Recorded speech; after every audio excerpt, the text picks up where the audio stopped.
시편 1편의 말씀도 우리가 다 익히 아는 말씀인 거로 오히려 더 소홀히 하기 쉬운 그런 말씀 중에 하나입니다.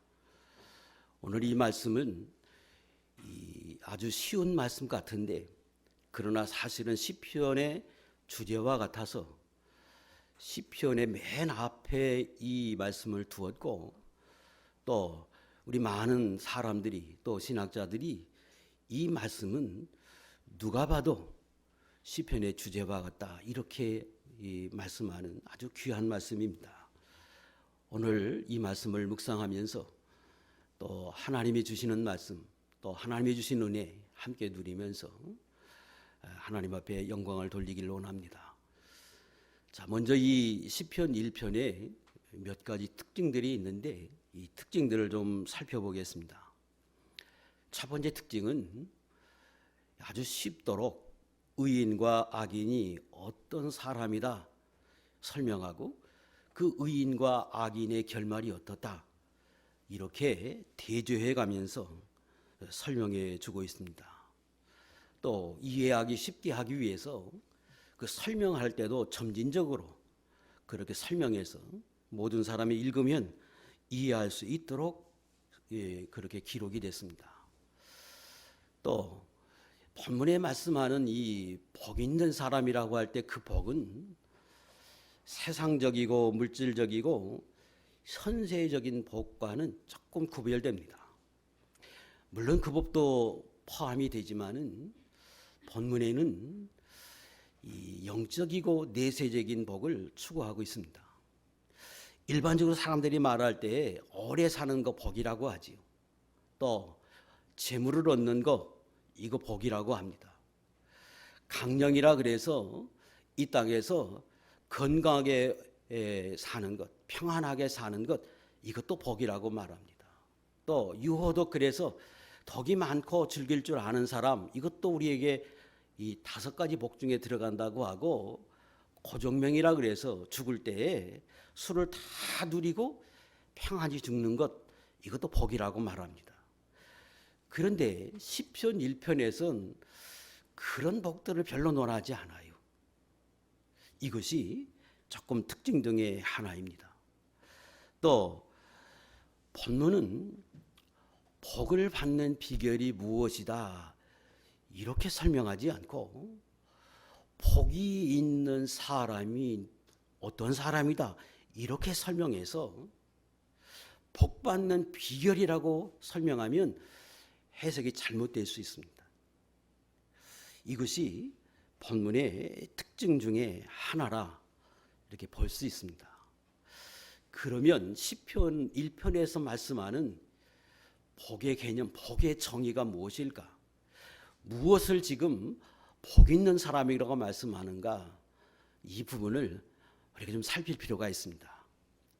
첫 번째는 시작을 복 있는 사람은 이렇게 시작했는데 설명할 때를 보니까 의인은 어떤 사람이고 악인은 어떻게 산다고 말하고 의인의 결말은 어떻고 악인의 결말은 어떻다 이렇게 결론을 내립니다. 시작은 복 있는 사람이라고 말하는데 그 내용면에 보면 의인과 악인에 관한 설명을 하셔요. 이 말은 여기서 말씀하는 의인은 복 있는 사람이요 여기서 말씀하는 악인은 복 없는 사람이라 그런 뜻으로 말씀한 겁니다. 그래서 복 있는 사람은 의인이 복 있는 사람이다 이런 의미가 되지요. 또 두 번째 본문 말씀에서는 어떤 사람이 복 있느냐 그럴 때 하나님 앞에 인정받는 사람이 복이 있다 6절에 설명합니다. 그래서 이 두 가지가 이게 잘 융합하면 여러 가지 그 결론을 낼 수 있어요. 자, 먼저 여기서 말씀하는 그는 의인은 어떤 사람을 의인이라고 하는가 구체적으로 좀 설명하면 세상 사람들이 말하는 윤리적이고 도덕적인 사람을 지칭하진 않아요. 그런 사람은 하나님이 인정하는 사람이라 볼 수는 없어요. 여기서 말씀하는 것은 율법에 하나라도 어기면 죄가 된다. 갈라디아 3장 10절에 말씀했기 때문에 세상에서 도덕적인 윤리적인 사람을 의인이라고 말하잖아요. 또 로마서 3장 10절과 11절 12절에 그런 거로 율법 하나라도 어기면 죄가 되므로 세상에는 의인이 하나도 없다고 설명하세요. 여기 앞에 있지요. 그래서 세상적인 의인, 도덕적인 윤리적인 사람을 의인이라고 절대로 말하지 않습니다. 또 여기서 의인은 창조자이신 하나님이 인정하는 의인으로 하나님을 인정하고 하나님을 섬기고 예수 그리스도를 섬기는 사람, 이 사람을 의인이라고 말합니다. 우리가 잘 아는 거지요. 로마서 5장 1절에 예수 믿는 사람은 믿음으로 하나님이 의롭다고 인정해 줬습니다. 인친 사람입니다. 요한계시록 7장 14절엔 그래서 예수 그리스도의 보혈로 믿는 사람은 깨끗하게 씻김을 받은 사람들이라고 말씀하십니다. 더 나아가서 베드로전서 1장 22절은 그 하나님 앞에 거룩함을 입은 성도들이 날마다 창조주이신 하나님이 우리에게 주는 그 계명을 날마다 지킴으로 점점 더 성결해지고 성화되어져서 거룩한 사람으로 되어져 가는 사람들, 이것이 하나님이 인정하는 의인들입니다. 그래서 본문은 그 예수 믿고 하나님 앞에서 거룩하게 사는 성도들이 곧 복 있는 사람이다, 이렇게 지칭하는 겁니다. 왜 복이 있느냐? 그것은 복의 근원이신 하나님을 내가 모시고 살기 때문에 그래요. 골로새 2장 2절과 3절에 보면 이렇게 말씀하십니다. 읽겠습니다. 시작. 이는 그들로 마음의 위안을 받고 사랑 안에서 연합하며 확실한 이해의 모든 풍성함과 하나님의 비밀인 그리스도를 깨닫게 하려 함이니 그 안에는 지혜와 지식의 모든 보화가 감추어져 있느니라. 그리고 고린도후서 4장 7절에 그 보배로우신 그 주님을 우리가 질거릇과 같음에도 불구하고 모시고 산다. 그노로 예수 믿는 사람은 복이 있다. 그래서 예수 믿는 사람을 복을 받아라 말하지 않고 복의 근원이라고 말하잖아요. 창세기 12장 1절로 3절에도 예수 믿는 사람, 하나님의 말씀에 따라서 순종하고 나가는 사람은 복의 근원이 되게 하신다 그랬습니다. 여기도 너희가 이렇게 해서 복을 받는 사람이 되라 이렇게 논하지 않아요. 너희는 복 자체를 가지고 있다, 이런 사람이라고 이 전제하고 본문의 말씀을 시작합니다.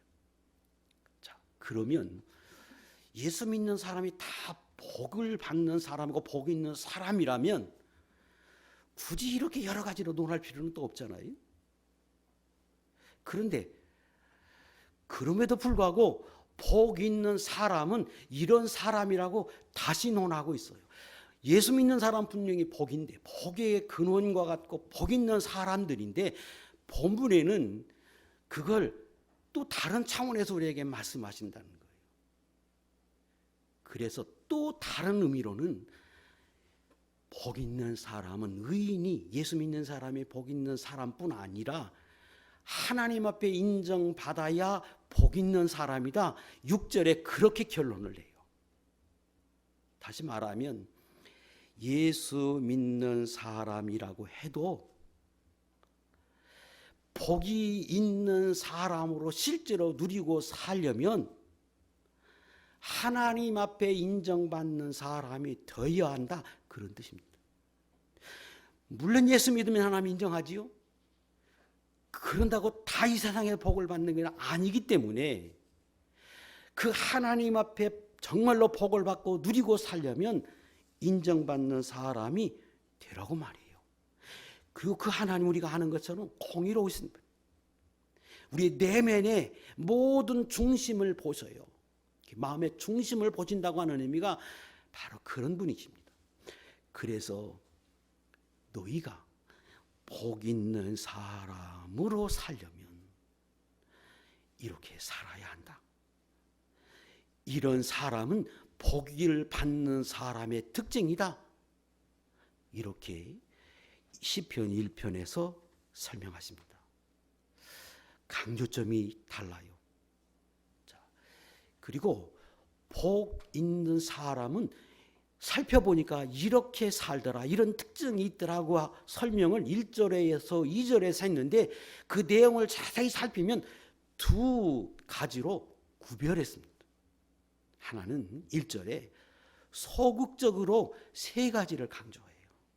그리고 2절에 적극적인 면으로 의인은 이렇게 산다고 두 가지로 나누어서 설명해요. 이게 무슨 말인가 하면 이런 뜻이에요. 예수 믿는 사람, 하나님을 섬기는 사람 의인이다. 그래서 마땅히 너희가 의인이기 때문에 1절 이렇게 살아야 하고 이렇게 사는 사람이 예수 믿는 사람이다. 그런데 그게 마땅한 것인데, 그런데 그렇게 살지 않으면 예수 믿는 사람으로 의인이지만 의인의 복을 받지 못할 뿐 아니라 하나님의 볼 때는 악인에 속할 수 있다. 그런 뜻이에요. 그래서 구별해 놨어요. 소극적인 면은 이걸 풀어서 말하면 예수 믿는 사람은 마땅히 이렇게 사는 것이다.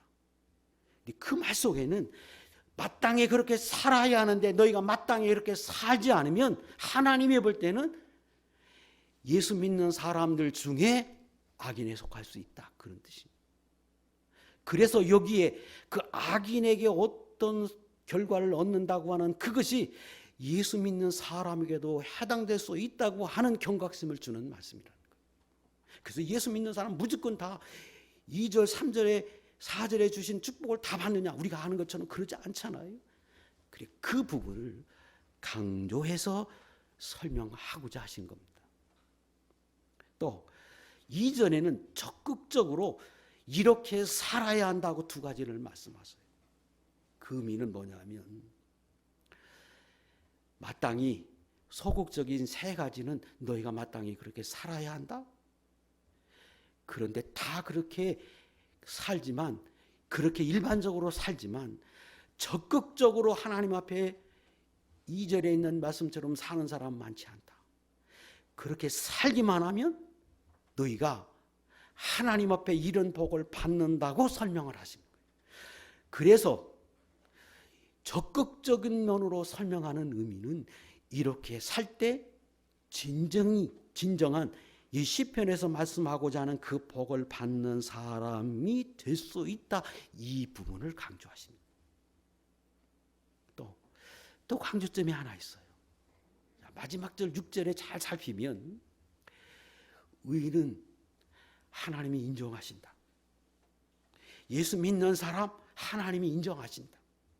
예수 믿는 사람 중에도 적극적으로 이렇게 의를 행하고 선을 행하는 사람 하나님이 인정하신다. 그래서 하나님이 거기에 합당한 복을 주신다. 그런데 악인은 그렇지 않게 사는 사람은 하나님이 인정하지 않는다. 인정하지 않으면 어떤 결과를 얻느냐? 한마디로 설명해요. 망한다. 이거는 두 가지 의미예요. 아무리 도덕적으로 의로운 사람이라고 해도 하나님이 인정하지 않는 그런 사람은 결말이 망한다는 거예요. 지옥 간다는 거예요. 또 예수 믿는 사람이지만 너희가 하나님 앞에 마땅히 하나님 앞에 합당한 모습으로 살지 않으면 하나님이 인정받지 못한다. 그러면 너희가 행한 모든 것 인정받지 못한다. 그래서 그것이 아무 유익이 되지 못한다. 천국의 상이 되지 못하고 이 땅에서 복을 받지 못하는 것이 된다. 이런 의미예요. 그래서 시편 1편이 굉장히 쉬워요. 다 들으면 알 수 있는 거예요. 그런데 예수 믿는 사람, 궁극적으로는 이스라엘 백성들에게 주신 말씀이잖아요. 이것을 그저 의인은 예수 믿는 사람, 악인은 예수 안 믿는 사람, 그래서 이 악인은 지옥 가고 예수 믿는 사람은 다 이런 복을 받고, 이런 차원의 것으로 논하지 않고, 그건 물론 바닥에 깔려 있고, 더 나가서 그 하나님의 백성이 이렇게 살아야 한다고 하는 부분을 강조하고 있습니다. 저는 시편에서 말씀하는 소극적으로 성도가, 의인이 이렇게 살아야 한다고 하는 이 부분은 마땅히 저와 여러분이 그렇게 살아서 이 땅에서 하나님 앞에서 인정받지 못하는 사람 한 사람도 없고, 천국의 상 없고, 이 땅에서 하나님 앞에 인정받는 믿음의 모습이 될 수 있기를 축복합니다. 더 나아가서 2절에 있는 것처럼 적극적으로 선을 행함으로 이 시편에서 우리에게 논하는 그 축복을 받는 종들이 될 수 있기를 축복합니다. 자, 그러면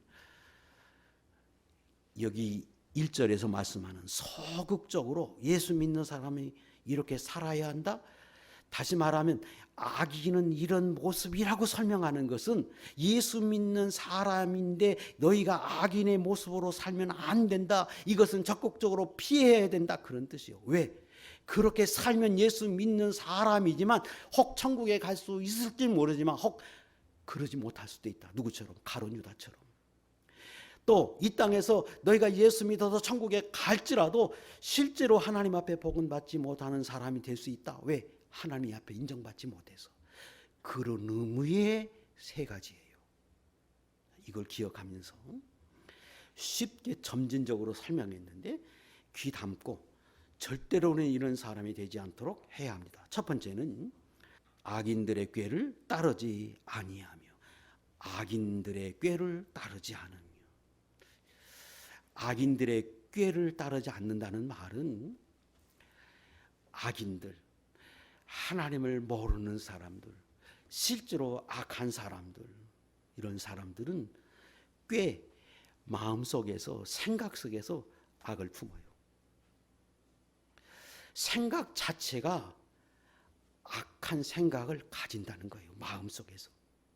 왜? 그렇게 사는 것이 세상에서 복을 받고 은혜를 입고 잘 되는 비결이라고 생각해요. 이유는 하나님을 모르니까, 하나님을 두려워할지 모르니까 마땅히 자기 속에서 어떤 생각이 될 때 그 생각이 내게 유익하다고 그러면 그건 복인 거예요. 그것이 악하다, 선하다, 이게 기준되는 게 아니고 내게 유익이 된다, 이것이 복이 된다, 이것의 기준을 삼는 것이 일반적으로 세상 사람들의 논리잖아요. 그래서 그 하나님을 모르는 사람들이 사는 방식, 악한 생각과 악한 꾀를 가지고, 잔꾀를 가지고 그렇게 사는 사람들, 그런 사상과 철학을 가지고 사는 사람들, 그런 사람들을 따르지 말라. 그런 사람들과 같이 너희는 생활하지 말고 그런 사람이 되지 말라, 그런 뜻입니다. 이게 예수 믿는 사람은 마땅히 그래야 되죠. 하나님을 섬기니까. 하나님 앞에 의인이라고 우리를 인쳐 주었고, 하나님이 너는 천국 백성이라고, 하나님의 자녀라고, 의인이라고 인쳐 주었기 때문에 우리는 마땅히 그렇게 살지 않아야 돼요. 이게 특징이에요. 예수 믿는 사람의 특징이어야 되는데 사실은 예수 믿지만 이렇게 사는 사람이 있을 수 있다는 거예요. 그런 사람은 복은 없다. 복 있는 사람으로 살 수는 없다. 이렇게 설명합니다. 잠언 1장 10절에 내 아들아, 악한 자가 너를 꿰일지라도 따르지 말라. 여기 악한 자는 세상의 악한 사람을 말하고, 그리고 내 안에 악한 영을 말해요. 내 안에서 그런 악한 생각이 들 때 그걸 따르지 말라는 말이고, 세상에서 악한 사람들의 논리로 꼬이려고 할 때, 나를 꾀려 할 때 내 양심에 따라서 내 생각이 옳지 않다고 생각하면, 하나님 앞에 합당하지 않다고 생각하면 따르지 말라는 거예요. 왜? 너는 하나님의 자녀니까. 지금 제가 연속해서 깨끗한 그릇이 되라고 설명했고, 세상의 모든 만물이 너의 것이다, 하나님이 다 너를 위해서 필요한 대로 채울 거다. 어떻게 살면? 하나님께 속해서 살면. 오늘 말씀은 예수 믿는 사람은 마땅히 이렇게 살아야 한다. 왜? 너는 의인이라고 인쳐졌고 너는 하나님의 자녀이고 하나님의 복을 받을 사람이기 때문에 그렇다는 거예요. 그래서 마땅히 그렇게 살아야. 그런데 만약에 그렇게 살지 않으면 복을 못 누린다, 이런 뜻으로 말씀하신 거예요.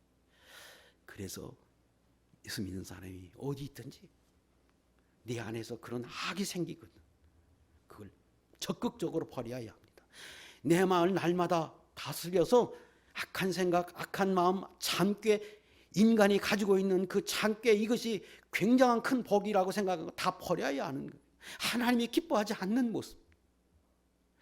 두 번째 강조하는 것은 죄인들의 길에 서지 말라는 겁니다. 조금 더 진전했어요. 처음에는 생각을 갖는 거예요. 계획을 하는 거예요. 두 번째 강조한 것은 죄인들의 길에 서지 않으라, 서지 않는다고 하는 원어가 그 자리에 있다, 그런 뜻입니다. 처음에는 생각만 했어요. 근데 두 번째는 그게 더 진전돼서 죄인, 이거 하타라고 하는 원어인데 이 의미는 하나님의 목표에 방향하고 어긋났다, 그런 뜻이에요. 그러니까 이것은 하나님이 기뻐하지 않는 말씀을 떠난, 양심에서 떠난 그런 자리에 현재 서 있는 걸 가리켜요. 죄 짓고 있는 자리, 생각에 머물지 않고 행동으로 나타나는 그 일은 하지 말라는 거예요. 진전된 거잖아요. 현재 내가 서 있는 것, 내가 행하는 것이 내 생각에서 떠나서 더 진전돼서 행위로 나타나는 것 하지 말라는 거예요. 하나님을 모르는 사람, 그 전지전능하시고 공의로 다스리는 그 하나님을 모르는 사람의 모습이지, 하나님을 아는 의인은 그렇게 살지 않는다. 그건 악인의 모습이다. 그래서 소극적으로 너희는 절대 그렇게 살면 안 된다고 설명해요. 잠언 1장 10절에 이어서 15절 16절에 더 진전했어요. 내 아들아, 그들과 함께 길에 다니지 말라. 내 발을 금하여 그 길을 밟지 말라. 대저 그 발은 악으로 달려가며 피를 흘리는데 빠름이니라. 처음에 생각을 강조했는데 더 나아가서 그것이 내가 행동으로 나타나는 그 자리에 가지 말라. 이게 시편 2편에서 제일 먼저 다루는 거예요. 마땅히 너희는 의인이니까, 마땅히 하나님의 자녀이니까, 하나님 앞에 복을 받을 천국 자녀로 복을 주었고 복 있는 사람이니까 그러면 안 된다는 거예요. 세 번째 강조하는, 오만한 자들의 자리에 앉지 말라고 말합니다. 여기 오만한 자라고 하는 그것도 원어적인 의미는 하나님을 적극적으로 대적하고 조롱하는 사람을 가리켜요. 세상에서 보면 내가 예수 믿으려고 해서 내가 의롭게 살려고 하고 조금 더 하나님 앞에 예수 믿는 사람의 모습으로 살 때 비꼬는 사람이 있어요. 비꼬는 사람이 있다고. 그래서 예수 믿는 사람을 적극적으로 그 일을 할 때 그냥 방관된 입장에서 그냥 아 그래? 참 너 잘한다, 이게 아니라 그거를 적극적으로 끌어내리려고 하고 조롱하고 그 사람을, 그 예수 믿는 사람의 자리에서 타락한 자리로 끌고 가려고 하는 사람이 세상에 얼마나 많은지 몰라요. 그래서 무슨 말을 해도 비꼬듯이 조롱하듯이 그렇게 이야기하는 사람. 그래서 하나님을 안 믿는 선에서 넘어서 그 하나님을 마치 없는 것처럼, 하나님을 믿는 사람을 어리석은 사람처럼 조롱하듯이 그렇게 행동하고 말하는 사람이 얼마나 많은지 몰라요. 너희가 그런 자리에, 오만한 자리에 앉지 말라. 앉지 말라고 하는 것, 서 있는 것보다 더 진전됐지요. 그 자리에 오래 그런 생활을 지속하지 말라는 거예요. 생각을 갖지 말라, 품지 말라, 버려라. 그리고 때로 내가 그런 길을 죄로, 행위로 짓는 자리 나가지 말라. 더 명심할 것은 마치 하나님이 없는 사람처럼 그렇게 행동하는 그런 사람의 자리에, 그런 무리에 너는 머물러 있지 말라. 그런 생활을 오래 하지 말라고 말씀하세요. 성경에 이런 유의 말씀이 굉장히 많이 있어요.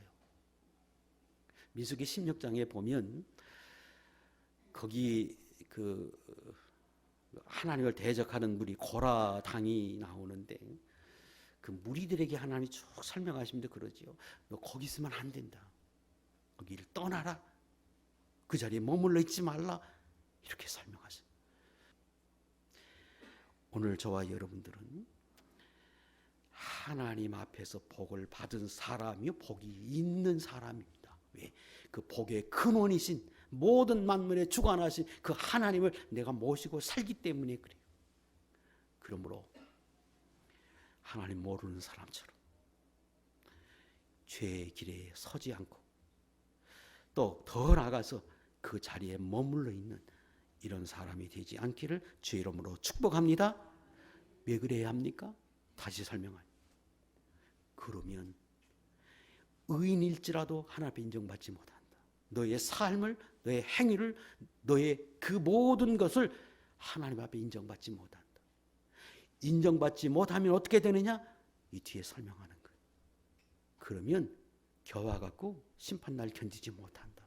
이 부분을 지금 설명하시는 거예요. 그래서 예수 믿는 사람이 그렇게 살면 안 된다고 하는 경고로 주신 말씀입니다. 첫 번째, 바람에 나는 겨와 같다. 누가? 그 소극적으로 세 가지 말했는데 예수 믿음에도 불구하고 그렇게 사는 사람의 결과는 바람에 나는 겨와 같다고 설명합니다. 신자의 모양은 가졌지만 실제로는 아무 열매가 없는 사람.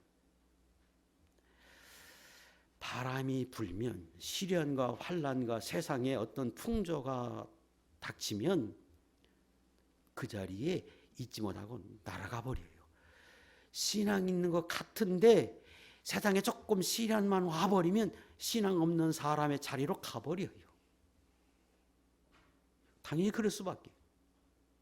바람에 나는 겨와 같다. 열매 없는 인생이 되고 만다. 이걸 설명하신 겁니다.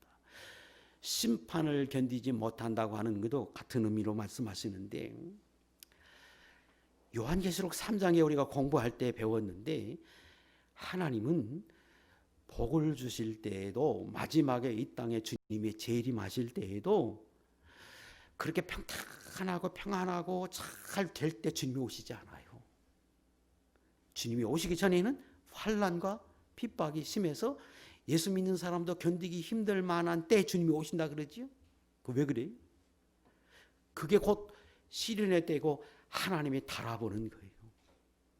그래서 믿음의 사람이 복을 받을 때 진정한 복을 받게 하기 위해서 창세기 22장에 아브라함에게도 시험을 통해서 복을 주신 것처럼 시험의 때가 있는데 환난의 때가 있는데 고난의 때가 있는데 그때에 견디지 못해요.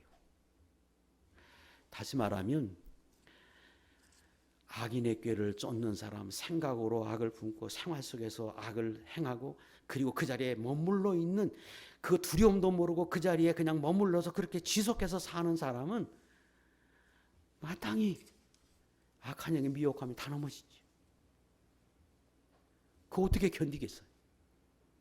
하나님이 마지막 때에 어느 시기에 그의 믿음을 달아보기 위해서 악한 영이 활동하는 걸 허락해서 악한 영의 활동을 활발하게 할 때가 있는데 그때 되면 다 넘어져요. 견디지 못하는 거예요. 시련을 견디지 못하는. 그건 그 삶의 결과로 얻는 겁니다. 하나님이 그렇게 만드는 게 아니라 그런 사람이 될 수밖에 없어요. 잠언 10장 25절에 해오리 바람이 지나가면 악인은 없어져도 의인은 영원한 기초 같으니라. 조금만 환난이 오면 조금만 세상이 아주 악한 모습으로 나타나면 그저 그 무리에 속해버려요. 그 조류에 따라가 버려요. 그 시대에 그냥 속화돼 버려요. 그래서 그 사람은 겨와 같다. 심판을 견디지 못하는 사람이 된다. 5절에 의인의 모임에 들지 못합니다. 복 있는 사람의 자리에 들지 못해. 가룟 유다와 같은 사람은 천국의 자리에 들어가지 못해요. 그것은 의인들의 회중, 지금은 의인들의 모임, 이런 데에 들어갈 수 없게 된다 하고 설명합니다. 6절, 망한다고 설명하는 것은 예수 믿는 사람의 천국에 들어간다, 그것이 아니라 아무것도 인정받지 못한다고 하는 것을 부연해서 설명합니다. 잠언 24장 16절, 대저인은 7번 넘어질지라도 다시 일어나려니와 악인은 재앙으로 인하여 엎드려지느니라. 자, 오늘 예수 믿는 저와 여러분 쭉 이 몇 주간에 걸쳐서 지금 말씀드릴 때 복임, 하나님이 예수님을 아끼지 않고 이 땅에 보내주신 주님이 우리가 정말로 믿음만 살면 세상이 다 여러분의 것이 것처럼 꼭 필요한 것마다 하나님이 채워서 부족하지 않게 하나님이 주십니다. 그러나 모두에게 그렇게 주시는 것이 아니라 실제로 그 하나님 앞에 의인의 모습으로 살 때 주시는 걸 알아서 우리가 적극적으로 세 가지 말씀하신 것, 이거 행하지 않고 그 자리에 떠나서 실제로 의인의 모습으로 살아드리는 하나님의 종들이 되어야 하겠습니다. 자, 2절과 3절에 복 있는 사람, 그 사람들에게 말씀하신 겁니다. 다시 말하면 정말로 복 있는 사람들은 이런 특성이 있더라, 이렇게 살더라 하고 두 가지를 말씀하십니다. 그래서 이것을 우리에게 적용하면 너희가 복 있는 사람으로 살려면 적극적으로 이런 삶을 살라고, 이렇게 취해서 살라고 우리에게 설명하시고 있습니다. 하나는 여호와의 율법을 즐거워하는 겁니다. 하나님의 말씀을 즐거워해요. 귀하게 여긴다는 거지요. 소중히 여겨요. 사모해요. 근데 이것은 정말로 믿지 않으면 불가능한 거예요. 그저 하나님을 그 두려움으로 섬기는 정도가 아니라 그 하나님의 살아계셔서 내가 그렇게 그 말씀대로 살 때에 하나님의 은혜와 복을 준다고 생각할 때 가능한 거예요. 실제로 살아계신 하나님의 말씀이라고 생각하면 마땅히 율법을 즐거워하고 묵상하고 또 상고합니다. 이 말씀대로 살면 복을 받는 줄 알면 마땅히 그러지 않았겠어요? 이거는 정말로 믿음 있는 사람, 적극적으로 이렇게 사는 사람, 그런 사람이 하나님 앞에서 이 땅에 사는 동안에도 실제로 복을 누리고 살고 세상의 주인공처럼 살 수 있다고 설명해요. 더 나아가서 그 말씀을, 율법을 주야로 묵상하는 사람이라고 말씀합니다. 이것은 그 말씀이 너무 소중한 줄 알아서 내가 그렇게 살기 위해서 그 말씀을 새기고 또 명심하고, 그래서 내 생활 속에서 그 말씀을 자꾸 되뇌이는 거고, 기도할 때도 되뇌이고 내 삶 속에도 되뇌어서 내가 그 말씀대로 나를 좀 만들어보고 내가 그렇게 살기 위해서 힘쓰는 사람, 이런 사람을 가르쳐요. 이런 사람으로 정말로 살기만 하면 하나님이 4절 5절 말씀하신 복을 받게 하신다고 말씀합니다. 이런 사람의 특징이 그 이스라엘 백성에게 그 여호수아를 중심으로 해서 가나안 땅에 입성하기 직전에도 하나님이 주셨는데, 그 주신 계명을 정리하면 같은 류의 말씀이에요. 여호수아 1장 8절의 말씀이 같은 말씀이지요. 한번 읽겠습니다. 여호수아 1장 8절 시작. 이 율법책을 내 입에서 떠나지 말게 하며 주야로 그것을 묵상하여 그 안에 기록된 대로 다 지켜 행하라. 그리하면 내 길이 평탄하게 될 것이며 내가 형통하리로다. 언제 주셨느냐? 여리고성 앞에, 가나안 입성을 앞두고 주신 거예요. 다시 말하면 내가 너희에게 가나안 땅을 다 줄 것이다. 그리고 거기서 다 내 것처럼 누리게 할 거다. 그러므로 그 복을 받고 누리려면 이렇게 살아라. 그러기만 하면 다 형통하고 내 앞에 있는 저 여리고 땅이 다 너희 것이 되게 한다, 이런 뜻이에요. 그 앞에 지금 여호수아 1장에서 쭉 설명할 때에 하나님 2절, 3절, 4절에서 발로 밟는 것 다 내 것이 되게 하신다고 말씀하시잖아요. 같은 유의 말씀. 오늘날에도 예수 믿는 사람으로 실제로 예수 믿는 사람의 모습처럼 살고, 그리고 그 하나님 앞에 믿음으로 살면 복 받는 줄 알고 그 하나님 말씀의 소중함을 알아서 그 말씀을 좀 더 묵상하고 좀 더 배우려고 하고 그 말씀을 새겨서 내 생활 속에서 적용해 살기만 해봐라. 그러면 내가 이런 복을 주신다. 이러면서 3절부터 설명하십니다. 눈으로 3절부터 보겠습니다. 시냇가에 심은 나무와 같다. 시냇가에 심은 나무는 이른 위와 늦은 비 주어서 항상 물이 있어서 그 나무가 철을 따라 열매를 맺도록 하게 하십니다. 그래서 그런 사람에게는 철에 따라서 필요할 때마다 다 일이 열매를 맺게 해요. 결과를 내게 해요. 하나님이 아름다운 신앙의 인격을 갖게 해서 성령의 9가지 열매를 맺고 빛의 열매 3가지 열매를 맺게 하셔요. 그래서 누가 봐도 예수 믿는 사람으로 아름다운 인격을 가질 뿐 아니라 생활 속에도 부족함이 없이 살도록 하나님의 필요를 채워주세요. 또 그 잎사귀가 마르지 아니함 같다 하는 말은 생명의 역사가 끊임없이 나타나서 계속해서 영이 자라고, 그래서 죽은 모습이 잎사귀 하나라도 죽는 것과 같은 것이 없도록 하나님 만들어주세요. 그리고 그가 하는 모든 일이 다 형통하도록 하나님 만들어 주시겠다고 하십니다. 이 복, 만물이 다 너희 것이다, 같은 유의 맥락의 말씀이지요. 저도 여러분도 소극적인 3가지 우리에게 주신 당부 잘 지키고, 더 나아가서 적극적으로 하나님을 의지하고 의식하고 그래 살아서 그 말씀대로 살려고 몸부림치는 종들이 돼서 여기 주시는 약속 받을 수 있기를 축복합니다.